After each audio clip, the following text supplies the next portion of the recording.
Hello అండి, నమస్తే. Welcome to విజయ మా ఊరు ఆడియో బుక్స్ ఛానల్. నేను విజయలక్ష్మిని. ఫ్రెండ్స్, నవలా స్రవంతిలో శ్రీమతి మంథా భానుమతి గారి నవల మేఘం లేని మెరుపు ఆడియో సీరియల్ గా మీకు వినిపిస్తున్నాను కదా. మరి ఈ రోజు మేఘం లేని మెరుపు నవల ఆడియో 6వ భాగం వినిపించబోతున్నాను. మరి ఆలస్యం చేయకుండా కథలోకి వెళ్ళిపోదాం, పదండి. సుగుణ గదిలోకి వెళ్లి టీవీ పెట్టింది. మంచి ప్రోగ్రాంలేవి ఇప్పుడు రావులే అనుకుంటూ మళ్లీ కట్టేసింది. ఇల్లంతా తిరిగి ఏం కావాలో చూద్దాం అనుకుంది. చాలానే కనిపించాయి. చెత్త బుట్టల దగ్గర నుంచి బకెట్లు, చీపుళ్లు అన్నీ శిథిలావస్థలో ఉన్నాయి. వంటింట్లోకి కూడా చాలా కావాలి. రవి తనకు తోచినవి తెచ్చి పడేస్తాడు. ఉన్న వాటితో తను వంట చేస్తుంది. బల్ల దగ్గర కూర్చుని లిస్ట్ రాయడం మొదలుపెట్టింది. పిట్టలు కూయడం వినిపించి లేచింది, ఎవరొచ్చారో అనుకుంటూ. గుడ్ మార్నింగ్ మేడం, వంశీకృష్ణ నవ్వుతూ పలకరించాడు తలుపు తీయగానే. సారీ మేడం, రాత్రి పడుకునేసరికి 4 దాటింది, త్వరగా లేవలేకపోయాను. రవిగారితో మాట్లాడండి. నెంబర్ నొక్కి ఫోన్ ఇచ్చాడు. హలో, బిడియంగా సంకోచంగా వణుకుతున్న గొంతుతో అంది సుగుణ. ఎప్పుడూ తన ప్రపంచం తప్ప బయటి విషయాలు పట్టించుకొని సుగుణ. వంశీకృష్ణ వరండాలోకి వెళ్లిపోయాడు. సుగుణ, నువ్వా? వంశీ వచ్చారా? పిల్లలు స్కూల్కి వెళ్లారా? మత్తుగా ఉన్నా స్పష్టంగా మాట్లాడుతున్నాడు రవి. అటువంటి పరిస్థితిలో కూడా పిల్లల గురించే ఆలోచన. సుగుణకి కళ్ళు తిరిగినట్టయింది. సోఫాలో కూలబడిపోయింది, కళ్ళ నిండా నీళ్లతో. హలో హలో, సుగుణ ఉన్నావా? మీరెలా ఉన్నారు? బాగా నొప్పిగా ఉందా? గొంతు పెగుల్చుకుని అడిగింది. నొప్పా? ఉంది. మార్ఫిన్ ఇస్తున్నారు. ఎప్పుడూ నిద్రే. ఇప్పుడే లేపారు. ఈవేళ వచ్చేస్తున్నా. అక్కడ హాస్పిటల్లో ఉంటాను. ఇంట్లో నీకు కష్టం, నువ్వు చేయలేవు. రవి మాటలకి దుఃఖం ఎక్కువైంది. ఇన్నేళ్ల నుంచి ఏం చేసిందని ఇప్పుడు కూడా ఎవరూ లేనట్టు హాస్పిటల్కి పంపడమా అనుకుంది. నోనో, ఇంటికే వచ్చేయండి. అంతా సర్దాను. పిల్లలు మీకోసం బెంగ పెట్టుకున్నారు, దెబ్బ తగిలిందంటే అంది. నిజంగానా సుగుణ? నీకిబ్బంది అవదా అన్నాడు రవి. నిజంగానే. మీరింటికే వస్తున్నారు, రెస్ట్ తీసుకోండి, ఎదురు చూస్తుంటాం అంటూ సుగుణ ఫోన్ కట్ చేసి వరండాలోకి వెళ్ళింది. వంశీకృష్ణ గేటు దగ్గర నుంచుని బయటకు చూస్తున్నాడు. చాలా థ్యాంక్స్ అండి, రండి కాఫీ తాగి వెళ్దురు గాని అంటూ పిలిచింది వంశీకృష్ణని. అయ్యో, థ్యాంక్స్ దేనికమ్మా? రవికి అలా అయిందని అందరం ఎంతో ఫీల్ అవుతున్నాం. కాఫీ వద్దమ్మా, ప్లాంట్ దగ్గరికి వెళ్ళాలి. ర్యాక్లు వస్తున్నాయి. మీకు బజార్ నుంచి ఏవైనా కావాలంటే జీప్ పంపిస్తాను. రవి గారికి కావలసినవి తీసుకోవాలి కదా. కొన్నాళ్లు బెడ్ మీదనే అంటే మరి. అవును కదా, బెడ్ పాన్ లాంటివి మర్చిపోయింది అనుకుంది సుగుణ. మీకు ఇబ్బంది లేకపోతేనే రిక్షాలో వెళ్తాను మొహమాటంగా అందామే. అయ్యో భలేవారే, 1 గంటలో పంపుతాను. మీకు కావలసినవన్నీ తీసుకోండి. వంశీకృష్ణ వెళ్లిపోయాక లోపలికొచ్చి సుగుణ లిస్ట్ రాయసాగింది. మౌలికి సిఈ గారింట్లో మెట్లెక్కుతుంటే కొత్తగా ఉంది. ఎప్పుడూ ఏ సంకోచం లేకుండా వచ్చేసేవాడు. మరి ఇవాళ ఎందుకిట్లా ఉంది? తన ఆలోచనల్లో మార్పు వల్లనేమో అనుకున్నాడు. రావయ్య మౌలి, ఇడ్లీ తింటావా? సాంబార్ చాలా బాగుంది చూడు. శ్రీనివాస్ ఆప్యాయంగా పిలిచారు.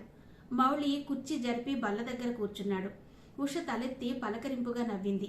ఒక్కసారిగా గుండె లయ తప్పింది. ఇది వరకెప్పుడూ ఇట్లా అవలేదే అనుకున్నాడు. అంకుల్, రవి గారికి ఎలా ఉంది? పర్వాలేదు, ఇవాళ సాయంత్రానికి వచ్చేస్తున్నారు. ఇంకో గంటలో ర్యాక్లు వస్తున్నాయి. రేపటి నుంచి అన్ని యూనిట్లు నడిపించొచ్చు చెప్పాడు సిఈ.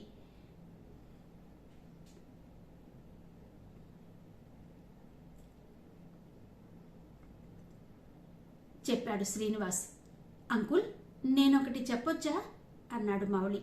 శ్రీనివాస్ చెప్పమన్నట్టు తలూపగానే బల దగ్గరున్న వాళ్ళంతా ఉత్సాహంగా కుతూహలంగా చూశారు. ఈ కాలనీ ఇంత ఫాస్ట్గా ఉంటుంది కదా, ఇంత మురికిగా డర్టీగా వదిలేశారే అంకుల్. అదే నీట్గా గ్రీన్గా చేస్తే ఎంత బాగుంటుంది అన్నాడు.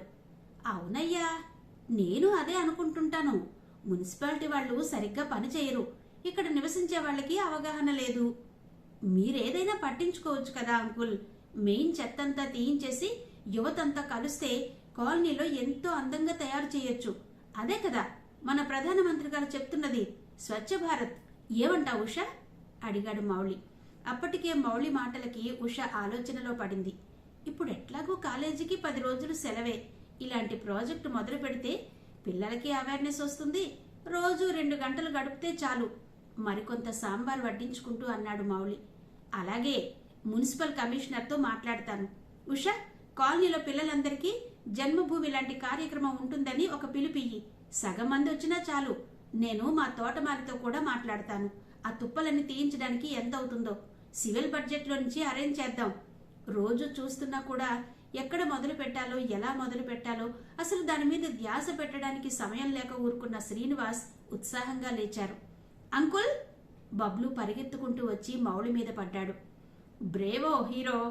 కిట్ క్యాట్ చేతిలో పెట్టి బబ్లుని ఒళ్ళో కూర్చోబెట్టుకున్నాడు మౌళి. మేము రేపు వెళ్తున్నాం మౌళి.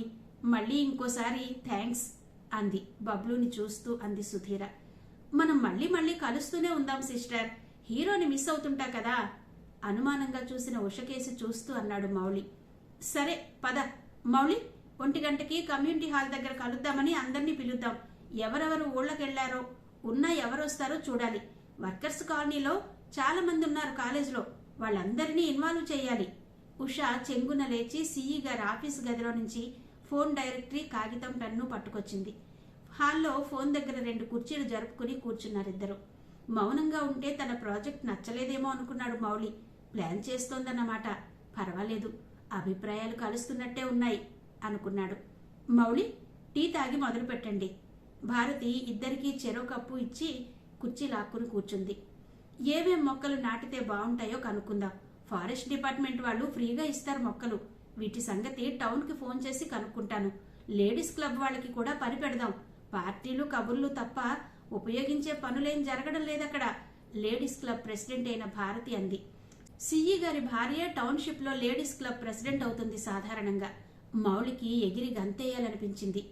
ఏమంటారో అని తడబడుతూ చేసిన ప్రపోజల్ రాకెట్లా దూసుకుపోతుంటే ఎవరికి సంతోషంగా ఉండదు మరి. అలా కదలకుండా 2 గంటలు కూర్చుని కాలనీలో పిల్లలున్న ఇళ్లలో అందరికీ ఫోన్లు చేశారు. ఇంటర్ విద్యార్థుల దగ్గర నుంచి ఒకళ్ల ద్వారా ఇంకొకరి పేరు, ఫోన్ నెంబర్ తీసుకుని అందరికీ కుతూహలమే. ఏంటక్క, ఏదైనా ఫంక్షనా, పిక్నికా అడిగారు. పిక్నిక్ లాంటిదే, కాంపిటీషన్ అనుకోండి. అందరూ కలిసి మాట్లాడుకుందాం. వస్తారు కదూ? ఉష ఓపిగ్గా అందరికీ సమాధానాలు చెప్పింది. 4ంటికి టంచన్గా వచ్చేస్తామన్నారు వాళ్ళు. నారాయణ కొడుక్కి ఫోన్ చేసి వర్కర్స్ కాలనీలో అందరికీ చెప్పమంది. కమ్యూనిటీ హాల్ వాళ్లకు కూడా చెప్పి మైకులు అవి అందరికీ టీ, స్నాక్స్ ఏర్పాటు చేసింది. టీ, స్నాక్స్ నేను స్పాన్సర్ చేస్తా అంటూ భారతి మాటిచ్చింది. సిఈ గారు అమ్మాయి రమ్మందంటే ఆషామాషి కాదు. కాలనీలో దావానలల్లా వ్యాపించింది వార్త. 10 రోజులు సెలవులు. ఏం చెయ్యాలా అని ఎదురు చూస్తున్నారంతా. ఇదేదో మంచి ఛాన్సే అనుకున్నారు వాళ్ళు. Mouli computers, screen, power point presentation చేద్దాం అనుకున్నాడు. అవన్నీ ప్లాంట్లోనే ఉంటాయి. నెట్లో నుంచి తనకు కావలసినవి సీడీలోకి బదిలీ చేశాడు. ఉష తను కూర్చుని ఏం మాట్లాడాలా, ఎలా నడిపించాలా అని ప్రణాళిక వేసుకున్నారు. ఉష తను కూర్చుని ఏం మాట్లాడాలా, ఎలా నడిపించాలా అని ప్రణాళిక వేసుకున్నారు. భారతి కూడా లేడీస్ క్లబ్ మీటింగ్ పెట్టింది 5 గంటలకి. క్లబ్ కార్యకలాపాల్లో అంతగా ఆసక్తి చూపని ప్రెసిడెంట్ గారి మీటింగ్ అంటే ఏదో ప్రత్యేకత ఉండే ఉంటుంది. అందరూ తప్పకుండా వస్తామన్నారు. అరుణ మాత్రం రాలేనంది. సారీ భారతి, ఇంటికి గెస్టులు వచ్చారు, నేను రాలేను అంది. వాళ్ళని కూడా తీసుకొచ్చేయండి అంది భారతి. వాళ్ళకి చిన్నపిల్లలున్నారు భారతి, ప్లీజ్ అర్థం చేసుకుంటారు కదూ. మీరేం ప్రపోజల్ చేసినా నేను రెడీ అంది అరుణ. కొంచెం నిరుత్సాహం అనిపించినా సర్దుకుంది భారతి. అరుణ ఉంటే తనకి చాలా సహాయంగా ఉంటుంది. నిజమే, కానీ ఎవరున్నా లేకపోయినా అనుకున్నది చేయగలగాలి. అదే మనుషుల్లో ఉండాల్సిన ధైర్యం, స్థైర్యం అనుకుంది భారతి. అమ్మా, సి కాలనీలో ఎవరో ఇంజనీరు మందు మింగిండంట. ఆస్పత్రికి తీసుకెళ్లారు. సీరియస్ అంటమ్మా. పేరు రాజట. నర్సి మాటలకి అదిరిపడ్డారందరూ. డజన్ ఇడ్లీలు చులాగ్గా లాగించేసేవాడివి ఏమిట్రా తిండి? అరుణ, ఇంకో 2 ఇడ్లీలు, 2 గరిటెల పచ్చడి. గోపాలాచారి మాటలకి 2 చేతులు తన పళ్ళెల్లో అడ్డంగా పెట్టాడు చక్రపాణి. వద్దమ్మా, చిన్నప్పుడు తిన్నట్టు తింటే ఇప్పుడు హరాయించుకోగలమా? ఇప్పటికే ఎక్కువ తినేశాను ఆయాసపడుతూ నీళ్లు తాగాడు. పర్వాలేదన్నయ్యా, కాని తల్లి అసలు తినడం లేదు. అరగంట నుంచి 2 ఇడ్లీలు తింటోంది అంది అరుణ. అందరూ భోజనాల బల్ల చుట్టూ కూర్చుని తింటున్నారు. సీతాలు కావలసినవి అందిస్తోంది. పిల్లలిద్దరూ ఆవురావురుమని తినేశారు. ఇంతకాలానికి వాళ్లకి హుషారైన వాతావరణం దొరికింది. మహాల్లోకి కళ వచ్చింది. సుభద్ర కూడా కల్పించుకుని పనుల్లో అరుణకి సహాయం చేస్తోంది. ఒక్క తల్లి మాత్రమే వచ్చినప్పటి నుంచి ఒక్క మాట కూడా మాట్లాడలేదు. తల్లి, సుభద్ర పిలుపుకి తలెత్తి చూసి గబగబా తినేసింది. సెకండ్ డోస్ కాఫీ ఇస్తావేంటోయ్? గోపాల్ అడుగుతూనే ఉన్నాడు. సీతాలు కాఫీ కప్పులు తెచ్చి అందరికీ అందించింది. వెరీ గుడ్, రారా బయట కూర్చుందాం. కప్పులు తీసుకుని వరండాలోకి వెళ్లారు స్నేహితులిద్దరూ. సుభద్ర, అరుణ కూడా వచ్చి కూర్చున్నారు. కాఫీ రుచిని ఆస్వాదిస్తూ నెమ్మదిగా తాగారందరూ. ఇప్పుడు చెప్పరా? గోపాల్ కాళ్లు వరండాకున్న పిట్టగోడ మీదుంచి అడిగాడు. తలెత్తి ఏంటన్నట్టు చూశాడు చక్రపాణి. ఇన్ని సంవత్సరాల తర్వాత ఈ ఊరికి నన్ను వెతుక్కుంటూ వచ్చావనుకోను. ఇక్కడేదో పనుండి నేనున్నానని తెలుసుకుని నా దగ్గరకొచ్చావు. ఎందుకొచ్చావో, నేనేదైనా సహాయం చేయగలనేమో చెప్పు అన్నాడు గోపాల్.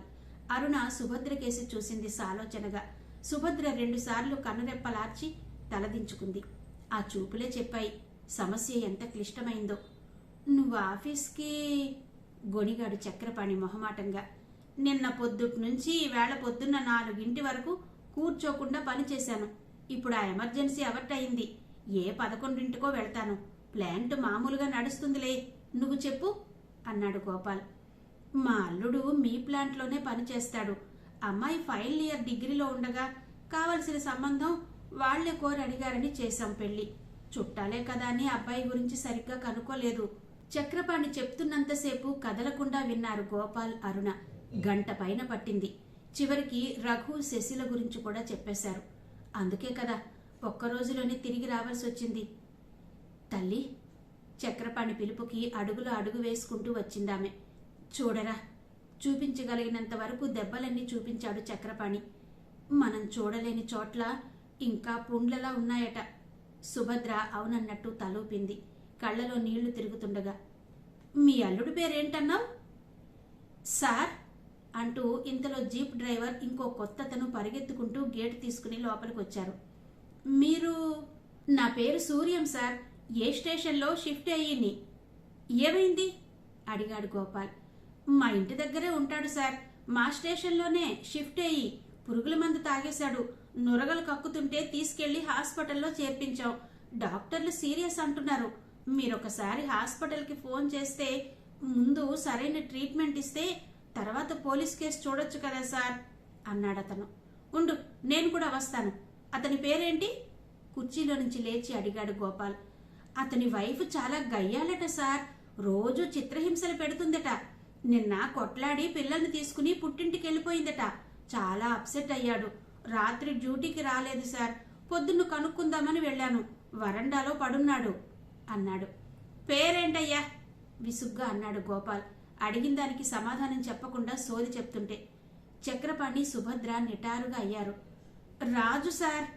దప్పుమని శబ్దమైంది. గుమ్మం దగ్గర తల్లి స్పృహ తప్పి పడిపోయింది. సుభద్ర లేచి కూతురి పక్కన కూర్చుని చేతులు కదపసాగింది. అరుణ లోపలికి వెళ్లి గ్లాస్తో నీళ్లు తెచ్చి మొహం మీద చిలకరించింది. గోపాల్ చక్రపాణి మొహం కేసి చూశాడు.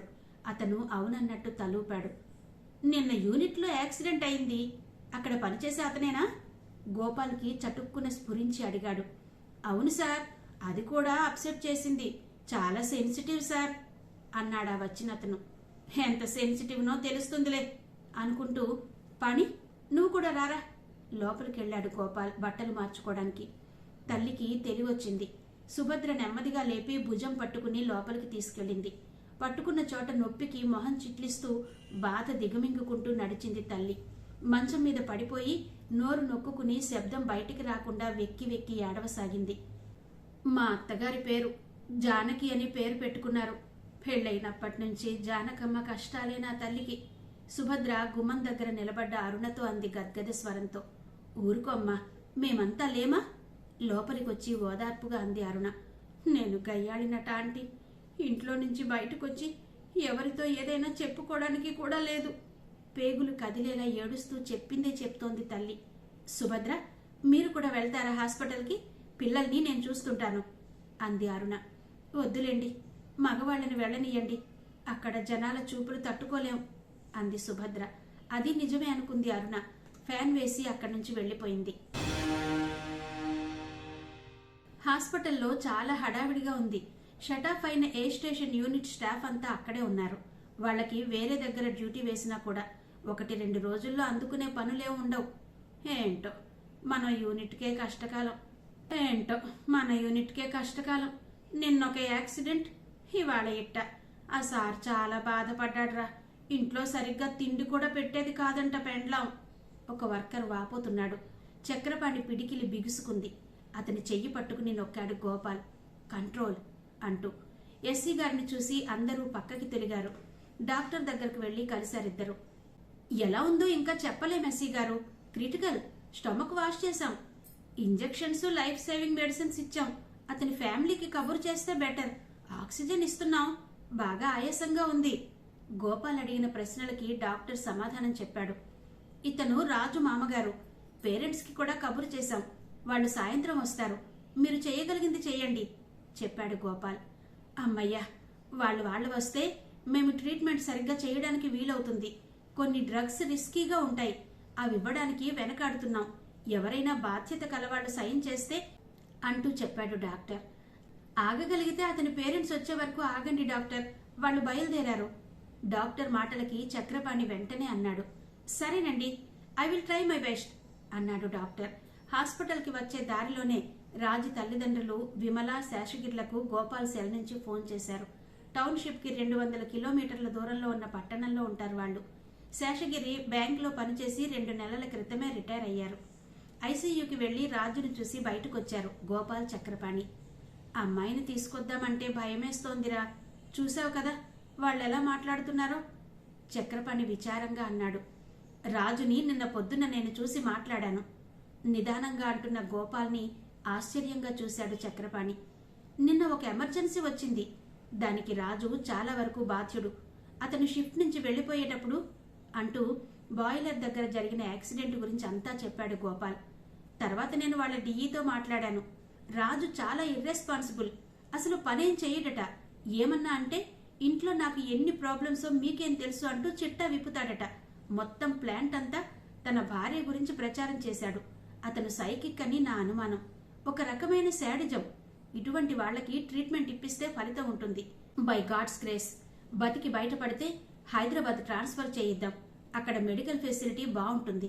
మీరు చూసుకుంటూ ఉండొచ్చు. అది అమ్మాయికి ఇష్టమైతేనే. గోపాల్ చక్రపాణి భుజం మీద చెయ్యేసి చెప్పాడు. చాలా థ్యాంక్స్ రా. నువ్వు లేకపోతే ఇక్కడ నేనేం చెయ్యగలిగేవాణ్ణో తలుచుకుంటేనే గాబరా కలుగుతోంది. కళ్లలో నీళ్లు తిరుగుతుంటే అన్నాడు చక్రపాణి. సార్ వెనక్కి తిరిగాడు గోపాల్. నారాయణ, సంతోష్ మీరిక్కడున్నారా సార్? మేం ఆఫీస్ అంతా తిరిగి వస్తున్నాం.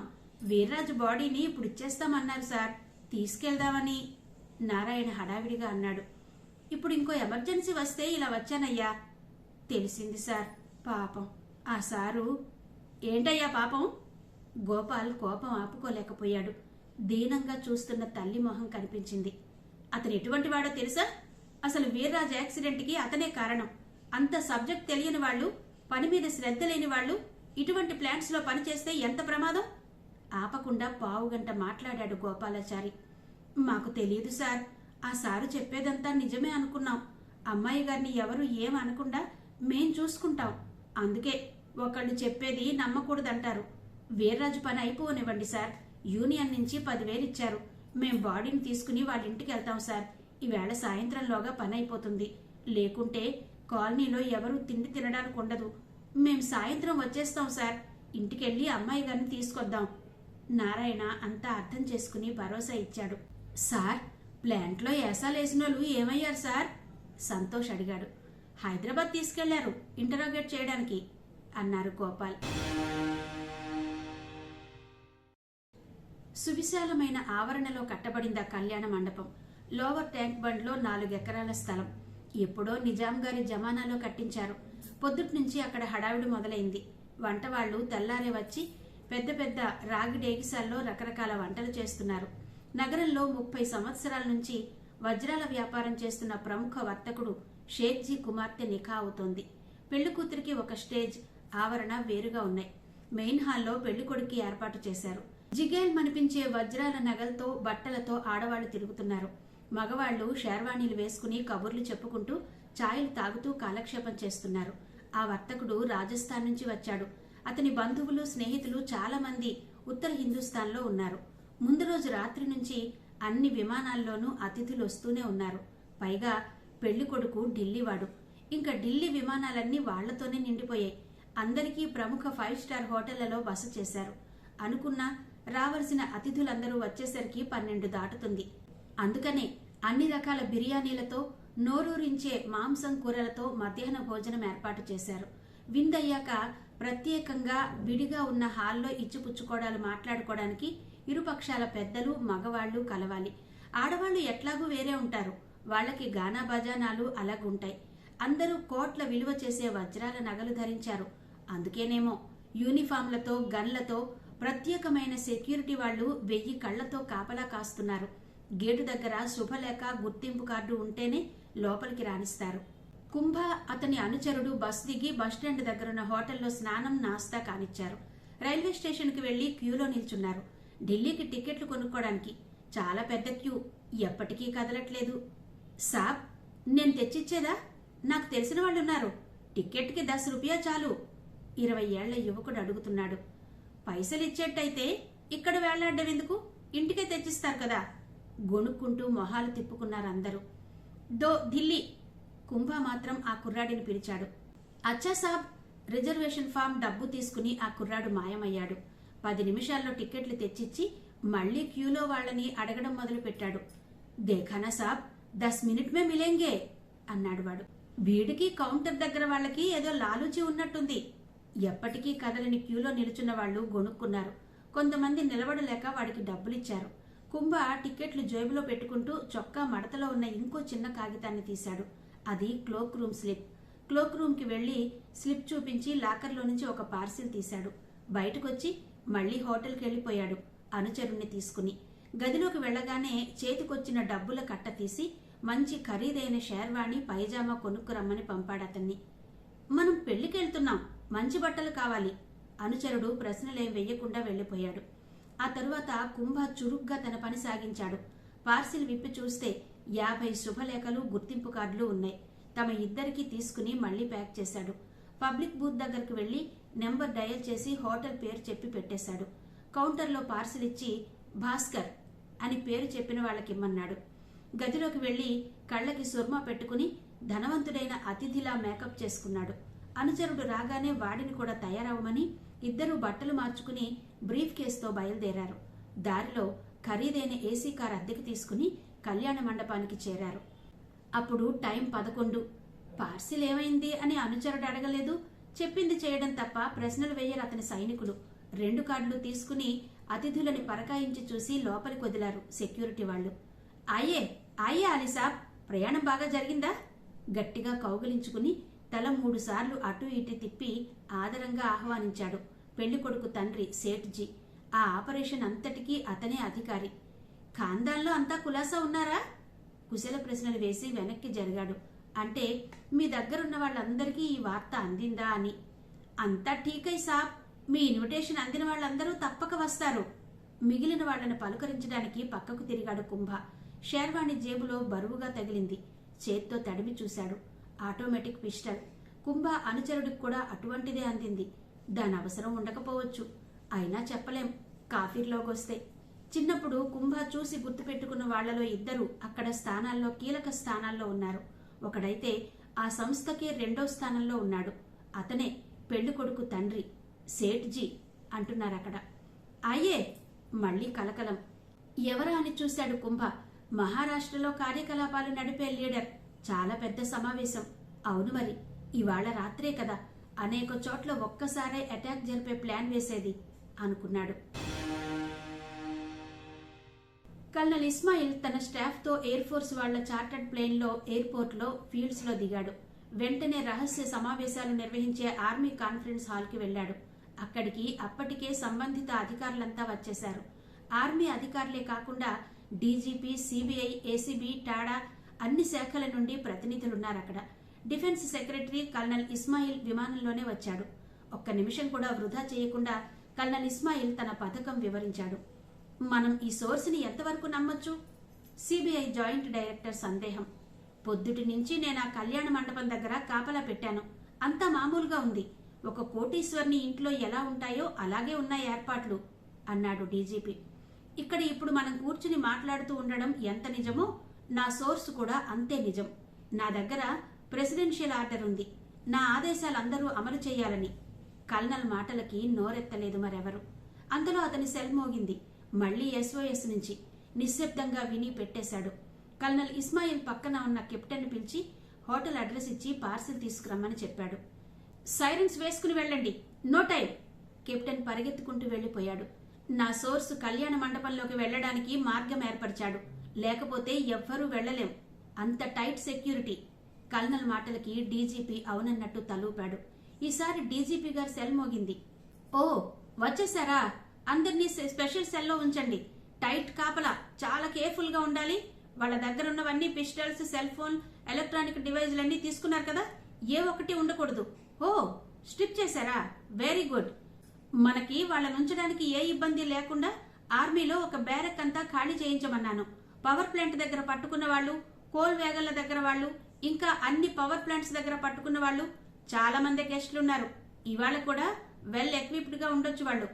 డీజీపీ మాటలకి కల్నల్ ఇస్మాయిల్ కొంచెం కూడా బెదరలేదు. నాకు నిన్న ఇన్ఫర్మేషన్ వచ్చినప్పటి నుంచి ఆ పని మీదనే ఉన్నాను. మనకి ఫోర్స్ కి కూడా కొదవలేదు. నాగ్పూర్ నుంచి, సౌత్ నుంచి బెటాలియన్లు వచ్చేసాయి. ఇంకా కొన్ని వస్తున్నాయి. అంతా తయారుగానే ఉన్నాం అన్నాడతను. బస్టాండ్ దగ్గర హోటల్కి వెళ్లిన కెప్టెన్ తిరిగి వచ్చేశాడు. పార్సిల్ విప్పి శుభలేఖలు, ఐడి కార్డులు తీశాడు కల్నల్. అందులో నిఖా 2 గంటలకి, లంచ్ 1 గంటకి అని ఉంది. టైం చూసుకున్నాడు. 12 అయింది. క్విక్, నేను బయలుదేరుతున్నాను. అంతా రెడీనే కదా అన్నాడు. పక్క హాలు తలుపు తీస్తే 50 మంది మెరికల్ లాంటి ఆర్మీ ఆఫీసర్లు షేర్వాణి పైజామాల్లో తయారుగా ఉండి సెల్యూట్ కొట్టారు. కార్లు 25 ఏసీ టొయోటా కార్లు రెడీ అన్నారు వాళ్ళు. కమాన్ పదండి, క్విక్. డీజీపీ గారు, మీ ఫోర్స్ కళ్యాణ మండపం బయట పెట్టారు కదా, మండపం వెనక ప్లే గ్రౌండ్ ఉంది. అక్కడ వెహికల్స్ రెడీగా ఉండాలి. అందరికీ త్వరగా ఆదేశాలిచ్చి తను కూడా షేర్వాణి పైజామా వేసుకుని కారెక్కాడు. అందరికీ కార్డ్స్ అందాయా? మరీ ఒకేసారి ఊరేగింపులా వెళ్లకుండా కొద్ది నిమిషాల తేడాతో వెళ్ళండి. అక్కడేం చెప్పాలో గుర్తుంది కదూ అని అడిగాడు. మౌళి మధ్యాహ్నం భోజనం సిఈ గారింట్లోనే చేశాడు. భారతి రాజు సంగతి తెలిసిన వెంటనే శ్రీనివాస్ కి ఫోన్ చేసింది. తెలిసింది భారతి, గోపాల్ అక్కడే ఉన్నారు. వాళ్ళు కావలసినవి చూసుకుంటున్నారు. మీరు మీ ప్రోగ్రాం సంగతి చూసుకోండి. అదెట్లాగూ పిల్లలు, లేడీస్ కలిసి చేసేదే కదా. శ్రీనివాస్ అప్పటికే ఆఫీస్ పనుల్లో తలమునకలుగా ఉన్నాడు. నేను లంచ్కి రావడం లేదు, ఇక్కడికే పంపు. ఫోన్ ఇంకా పూర్తిగా పెట్టలేదు. సార్, సివిల్ ఎస్సీ గారు వచ్చారు. అటెండర్ కుర్చీలు సరిచేశాడు. రండి, కోల్ ప్లాంట్ ప్రాబ్లం తీరింది కదా. కాలనీలో స్ట్రీట్ లైట్ సంగతి చూడాలండి. యూత్ అంతా నడుం కడదామంటున్నారు. మీరు కూడా వెళ్ళి వాళ్ళ మీటింగ్కి వెళ్ళండి. డిఈ సుందర్ని కూడా తీసుకెళ్తే మనం చేయగలిగిన హెల్ప్ మనం చేద్దాం. హెడ్ ఆఫీస్తో మాట్లాడి సివిల్ బడ్జెట్ కొంత అలాట్ చేయమని అడుగుతాను అన్నాడు శ్రీనివాస్. అందులోనే స్ట్రీట్ లైట్స్? ఎస్, అవి కూడా అడుగుదాం. మన బడ్జెట్ మాత్రమే కాకుండా ఇంటికి కొంత కంట్రిబ్యూట్ చేయాలని చెప్దాం. కనీసం సగం మంది ఇచ్చినా చాలానే అవుతుంది. 4ంటికి కమ్యూనిటీ హాల్ దగ్గర మీటింగ్ అన్నారు శ్రీనివాస్. అది కాదు సార్, ఇంత అర్జెంటుగా. సివిల్ ఎస్సీ పని శ్రద్ధగానే చేస్తాడు గాని చొరవ తక్కువ. అన్ని నిదానంగా చేద్దామంటాడు. చూడండి ఎస్సీ గారు, దేనికైనా ప్రారంభం అని ఉంటుంది కదా. ఇవాళ మొదలు పెడుతున్నాం, చూద్దాం ఏమవుతుందో. శ్రీనివాస్ ఫోన్ తీశాడు హైదరాబాద్ ఫోన్ చేయడానికి. అక్కడ అకౌంట్స్ విభాగం వాళ్ళు సరే అంటే ఇక్కడ వాళ్ళు ఇస్తారు. మామూలుగా జరిగే పనులకి ఏ అడ్డంకి ఉండదు. కొత్తవి కావాలంటే తప్పదు మరి. సిఈ గారు ఫోన్లో మాట్లాడుతూ ఉండగానే ఎస్సీ గోపాల్ తలుపు తీసుకుని వచ్చి కూర్చున్నాక విష్ చేసి అతడికి కూడా మీటింగ్ గురించి చెప్పారు సిఈ గారు. భోజనాలు అయ్యాక మళ్లీ కూర్చున్నారు మౌళి, ఉష. ఏం స్లైడ్స్ చూపించదలుచుకున్నారో చెక్ చేసుకున్నారు కదూ. నేను మిమ్మల్ని పరిచయం చేస్తాను. చెన్నై ఐఐటి క్యాంపస్ ఎలా ఉంటుందో అలాగే మనది చెయ్యాలి అని చెప్పండి. అక్కడ కూడా స్టూడెంట్స్ ఎలా పాల్గొంటారో, నీట్నెస్, సివిక్ సెన్స్. ఉష మాట్లాడుతుంటే పక్కపక్క నవ్వాడు మౌళి. ఐఐటి అంటే అందరికీ భూతల స్వర్గంలా అనిపిస్తుంది. నిజమే, అలాగే పరిచయం చెయ్యి. కొంత దాని ప్రభావం ఉండొచ్చు. కానీ చెన్నై ఐఐటి రెసిడెన్షియల్ కాలనీ అంత నీట్గా ఉండదు. క్యాంపస్లో కొంత భాగం ఫారిన్ యూనివర్సిటీల మోడల్లో ఉంటుంది. కొంత మామూలే ఎస్, మనం బాగా ఉన్న భాగం చూపిద్దాం. గెస్ట్ హౌస్ దగ్గర అక్కడ లాన్స్ అవి బాగా ఉంటాయి అన్నాడు మౌళి. మొదట్లో బిత్తరపోయి చూసిన ఉష తేరుకుని తను కూడా నవ్వేసింది. అన్నిటికంటే ముందు రోడ్డు మీద ఎవరూ చెత్త విసిరేయకూడదు అనే కాన్సెప్ట్ బుర్రలోకి ఎక్కించాలి. మనం మన ఐడియాలు చెప్పి తర్వాత వాళ్ల చేత మాట్లాడించాలి. అలా అయితే వాళ్ళు కూడా ముఖ్యమైన వాళ్లే అనే భావం వస్తుంది అంది ఉష. కరెక్ట్ ఉష, మనం 3:30కి హాల్కి చేరుకుందాం. అక్కడ అరేంజ్మెంట్స్ చూసుకుని వచ్చే వాళ్ళని ఎక్కడ ఎవరిని కూర్చోబెట్టాలో అవన్నీ చూద్దాం. నేను రూమ్కి వెళ్లి 3ంటికి వచ్చేస్తా అంటూ మౌళి ఆవలిస్తూ లేచాడు. అవునయ్యా, ఓ గంట రెస్ట్ తీసుకో. రాత్రి నువ్వు కూడా చాలాసేపు మేల్కొనున్నావు కదా. భారతి మాటలకి ఉష ఏంటన్నట్టు కళ్ళెగరేసింది.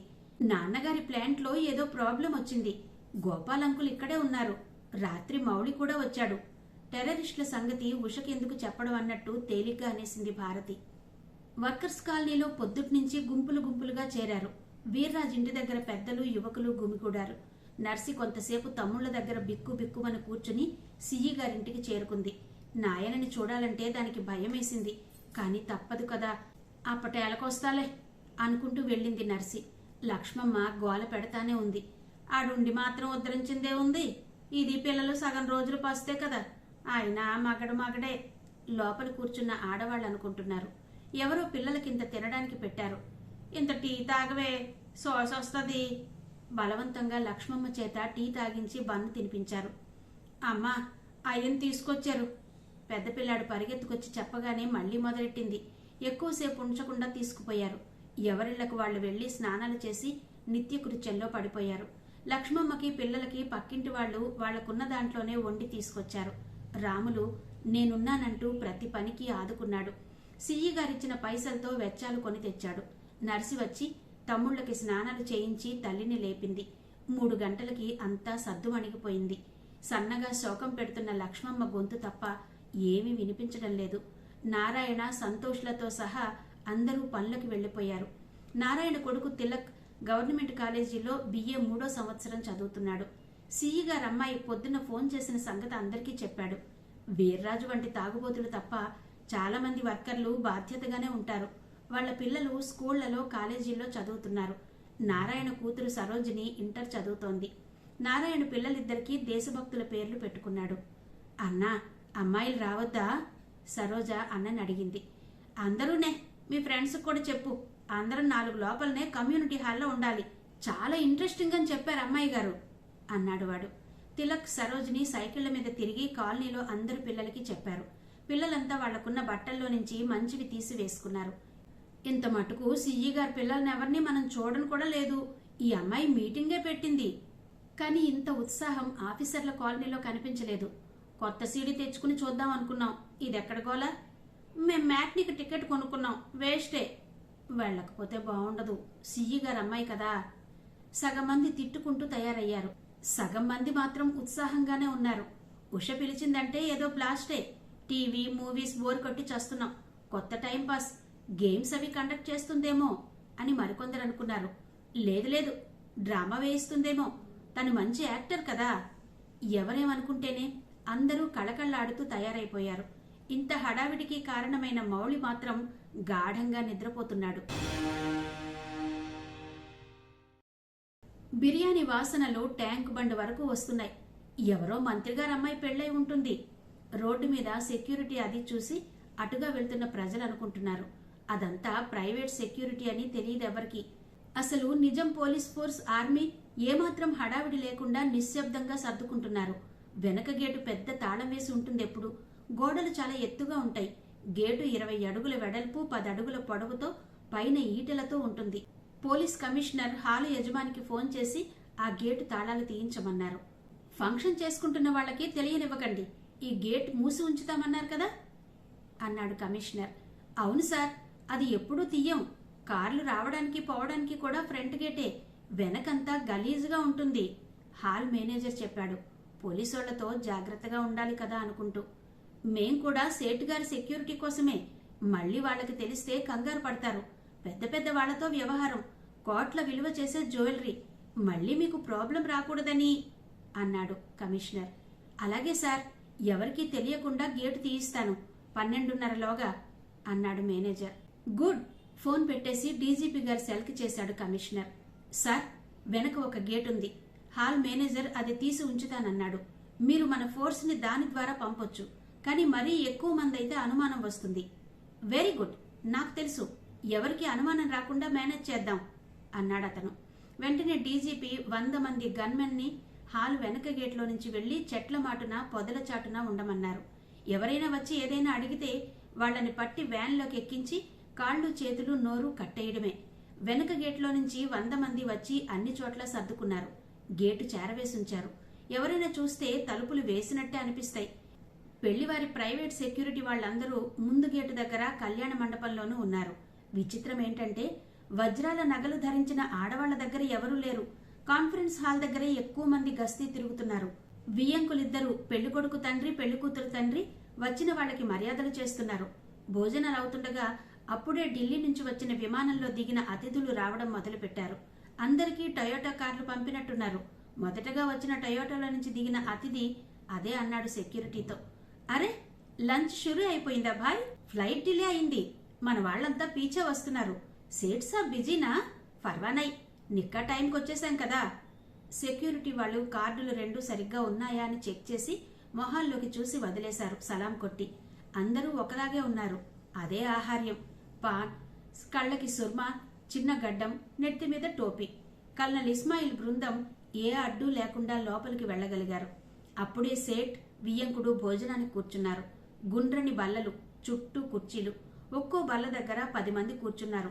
సేటు బల్ల దగ్గరే కుంభ అతని అనుచరుడు కూర్చున్నాడు. కుంభ కనిపించేట్టుగా ఇస్మాయిల్ ఒక బల్ల ఎంచుకుని కూర్చున్నాడు. మిగిలిన స్క్వాడ్ అంతా అన్ని బల్లల దగ్గర సర్దుకున్నారు. సేట్జీ ఏదో జోకు వేసినట్టున్నాడు. కుంభ పెద్దగా నవ్వుతూ తల వెనక్కి తిప్పి క్షణంలో సగం సేపు ఇస్మాయిల్ కేసి చూసిన సేట్జీ తొడ మీద చిన్నగా తట్టాడు. ఆలీసాబ్ బహుత్ హుషార్ హై. సేట్జీ కొంచెం బూందీ రైతా వడ్డించుకుంటూ అన్నాడు. అప్కా బిజినెస్ కైసా హై ఆలీసాబ్? వియ్యంకుడు అడిగాడు. క్యా హై అప్కా బిజినెస్? ఎవరో అడిగారు నత్తిగా. జమీన్ కా కబ్జా. పెళ్ళున నవ్వారందరూ. హుషారుగా నవ్వుకుంటూ భోజనాలు కానిచ్చారు. కానీ అందరి కళ్ళు తీక్షణంగా ఉన్నాయి. ఎవరికి వారే ఏదో చెప్పడానికి తయారుగా ఉన్నారు. అందరూ కడుపు నిండా తిని పాన్లు నములుతూ అటూ ఇటూ తిరుగుతున్నారు. కల్నల్ బృందం ఒక్కొక్కరే హాలు దగ్గరకు చేరుకున్నారు. మళ్లీ హాలు దగ్గర చెక్కింగ్. ఈసారి ఎక్కడి నుంచి అని అడుగుతున్నారు. స్క్వాడ్ వాళ్లంతా తాము పట్టుకున్న వాళ్ల పేర్లు అడ్రస్లు చెప్పారు. ఒకసారి చెక్ చేసి ఫోటోలని మొహాలని పరికించి చూసి లోపలికి పంపుతున్నారు. అయినా గుర్తింపు కార్డు మీద నెంబర్ చాలు, అదే గుర్తు పెట్టుకోవాలి. కుంభ భోజనాలయ్యాక సేట్జీ వెనకే వెళ్లాడు. సేట్ సాబ్, సెక్యూరిటీ పక్క హైనా? ఒంటరిగా దొరికిన సేట్జీని అడిగాడు. బహుత్. ఆజ్ మిషన్ బి బహుత్ అచ్చా చల్తా. అన్ని ప్లేసెస్లోనూ పక్కా అని సమాచారం వచ్చింది. తుమ్హారా లోగ్ ఆరానా? వస్తూ ఉండాలి. కార్డ్స్ ఇచ్చి అందచేయమని చెప్పాను మన ప్లేస్లో. ఏక్ మినిట్ భాయ్ సాబ్, కైసా హై? ఆప్ కహా సే ఆయా? అటు పక్క నుంచి వెళ్తున్న కల్నల్ ఇస్మాయిల్ ఆగాడు. విన్నారు కదండి, మేఘం లేని మెరుపు, శ్రీమతి మందా భానుమతి గారి నవల ఆడియో 6వ భాగం విన్నారు కదా. మిగిలిన కథ తరువాతి భాగాల్లో వినిపిస్తాను. అంతవరకు సెలవు. నమస్తే.